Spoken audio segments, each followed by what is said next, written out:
బ్రహ్మార్పణం. బ్రహ్మములు మీ నడత ఎలా ఉందో చూసుకోండి.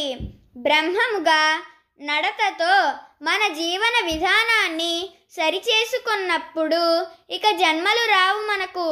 బ్రహ్మము అంటేనే అంతటా నిండి ఉన్నది. బ్రహ్మములు తెలుసుకున్న అప్పుడప్పుడు మాయలో పడుతున్నాము అంటున్నారు. అంతా బ్రహ్మమే. దేహం నేను కాదు, నేను బ్రహ్మమునుగా ఎరుకతో నడవండి. మాయ కూడా బ్రహ్మమే. ఆత్మ అనాత్మ విచారణ వలన ఏది బ్రహ్మమో ఏది మాయో తెలియబడింది. మాయకు ఆధారము బ్రహ్మము.